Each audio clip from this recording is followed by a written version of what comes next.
Reading your comments, part 3. Ate, comment ka din sa reading comments ko, please. Okay. Ate, mag-A ka ng matagal. A. A. Ate, wala lang. O, ba't ka nagka-comment? Wala lang yung comment mo. Nabenta ko coupon sa para na buy charger. O, saan yung saksakan yung charger sa ilong mo? Ay, charot. Pa-order, te.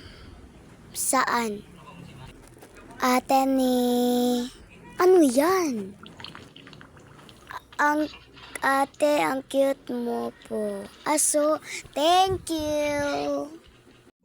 Ate, ang bait niyo po. Sana all po sa inyo. Thank you. Hindi pa ko mabait lang ko, yung lazy girl lang ko. Ay, sorry. The ending!